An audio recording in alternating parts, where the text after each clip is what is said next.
उस टाइम पे भी देखिए जातिवाद जोरों पर था। 4 वर्ण व्यवस्थाएं थी, ब्राह्मण, क्षत्रिय, वैश्य, शूद्र। उन सबसे गुरु रविदास जी ने मनुवाद से लड़ाई लड़ी।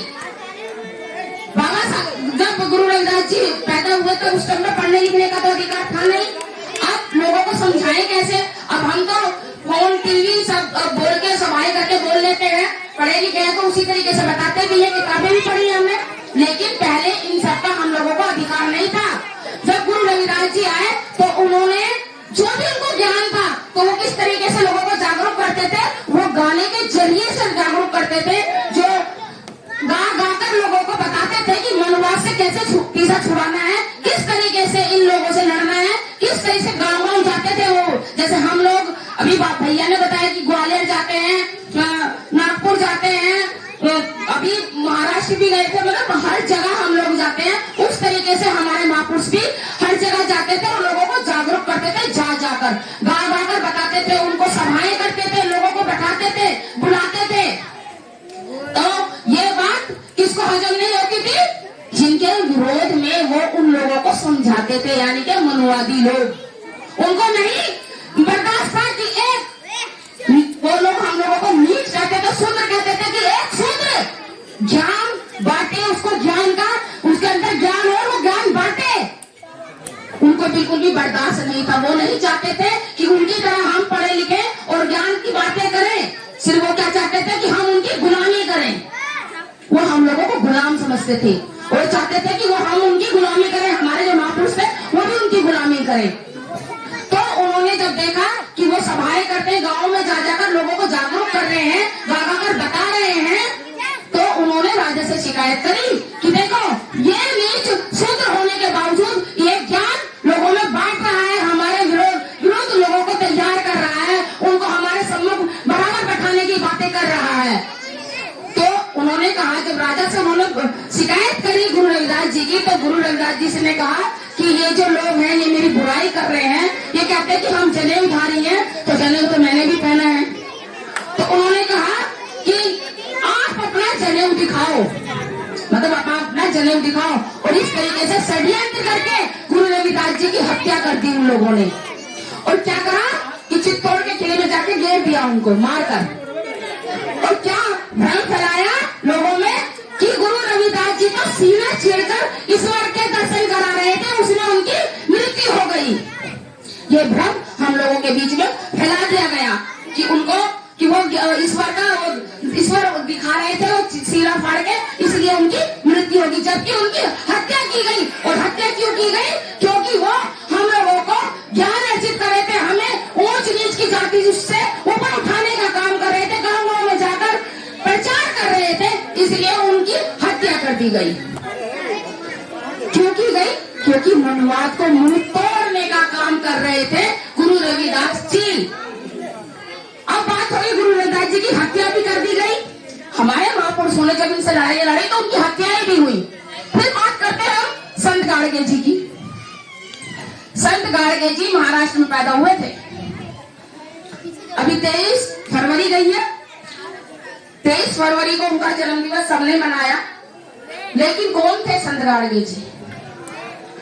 उन्होंने कहा कि जो ईश्वर, हम मंदिर में आपने देखा होगा मंदिर में दिया एक इंसान ही जलाता है ना, अगर इंसान दिया न जलाए तो वो अंधेरा ही रहेगा। ये सबको पता है कि अगर हमारे घर में भी कोई मंदिर है तो उसमें अपने आप दिया नहीं जलता। कभी देखा आप लोगों ने कि अपने आप दिया जलता हो? कभी नहीं जलता। जब तक हम नहीं जलाएंगे वहां का अंधेरा दूर नहीं होगा। तो जिस ईश्वर के मंदिर में अंधेरा दूर करने के लिए एक इंसान ज्योत जलाता हो, उस अंधेरे को दूर करता हो, तो वहाँ वो आपकी जिंदगी में उजाला कैसे कर सकता है? ये बुद्धि की बात है। यहाँ से सोचो कि जिस भगवान का दिया मंदिर में उजाला करने के लिए एक इंसान की जरूरत पड़ती है, तो वो भगवान आपकी जिंदगी में उजाला कैसे कर सकता है जब वो अपना दिया तक खुद नहीं जला सकता? संत गाड़गे जी ने कहा कि अगर आपके पास पैसा कपड़े नहीं है तो नंगे रहो, अगर आपकी बीवी के लिए साड़ी चाहिए तो सस्ती से सस्ती लाकर दो। अगर आपके घर में बर्तन नहीं है तो हाथ पे रखकर खाना खाओ, लेकिन अपने बच्चों को जरूर पढ़ाओ। इस शिक्षा से ही आपके जो कहते हैं ना कि भाग्य के द्वार खुलेंगे। मेरे भाग्य में तो ये लिखा है, मेरे भाग्य में कुछ नहीं लिखा। यह भाग्य आप स्वयं बना सकते हो शिक्षा से, क्योंकि जितने भी महापुरुष रहे उन सबने सिर्फ और सिर्फ शिक्षा पे जोर दिया। कहा कि आप पढ़ोगे लिखोगे तो बनोगे नवाब, खेलोगे कूदोगे तो बनोगे खराब। तो ये हमारे महापुरुषों ने, जितने भी महापुरुष रहे, संत गाड़गे जी ने कहा कि भूखे को अन्न दो, प्यासे को पानी दो, बेघर को घर दो, बेरोजगार को रोजगार दो। किसी गरीब की बेटी का ब्याह नहीं हो रहा है गरीबीकरण, तो उस बेटी का ब्याह करवाओ। पशु पक्षियों पर दया करो। यही आपका सच्चा धर्म और भगवान है। आपके अच्छे कर्म जो है वो आपके अंदर, जो कहते हैं कि ईश्वर कुछ नहीं है, आपके अंदर ही है। आप अच्छे काम करोगे तो आप भी ईश्वर से कम नहीं हो। तो जितने भी हमारे महापुरुष हुए, इन सबसे वनवास से लड़ते लड़ते चले गए। और किसके कारण? हम लोगों के कारण। कि हमारे जो आने वाली, जैसे अब हमारी आने वाली जनरेशन है, तो हम उनके लिए लड़ाई लड़ रहे हैं ना। हम इस सरकार से लड़ रहे हैं ना अपने बच्चों के लिए, कि जो हमारे बच्चों का जो संविधान में था वो खत्म कर रहे हैं। तो आज हम लड़ाई लड़ रहे हैं। आपने देखा होगा कि जगह जगह ईवीएम का विरोध हो रहा है। जगह जगह हम लोग जाके गाँवों में जाकर ऐसे सभाएं कर रहे हैं। क्यों कर रहे हैं? क्योंकि जो जितने भी महापुरुष हुए और जिन्होंने इन लोगों अपनी आहुतियां दे दी, आप लोगों के लिए अपनी जान गंवा दी आप लोगों के लिए, उन सबको लेकर बाबा साहब ने जब उन महापुरुषों को पढ़ा तो उन्होंने उन महापुरुषों का जो कारवा था वो आगे लाकर कहाँ खत्म किया बाबा साहब ने? संविधान में। संविधान में किया ना खत्म। जब बाबा साहब को मौका मिला, हिंदू कोड भी महिलाओं के लिए लिखा। कितनी महिलाएं जानती कि हिंदू कोड भी बाबा साहब ने महिलाओं के लिए लिखा था? जरा हाथ खड़ी करके बताना। किसी को भी नहीं पता। एक दो को पता होगा, क्योंकि उनके पति घर में बता देते होंगे।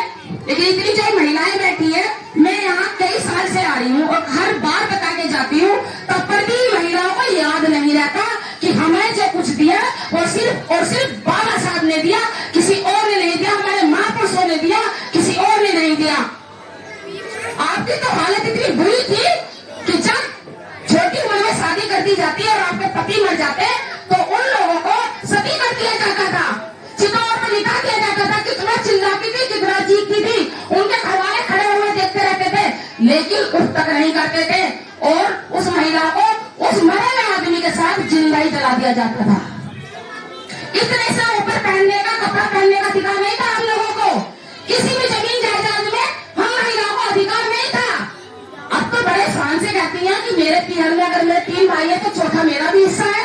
ससुराल में भी कहती है कि हाथ लगा दे तो जेल की हवा खिला दूंगी, मेरा भी यहाँ पर हिस्सा है।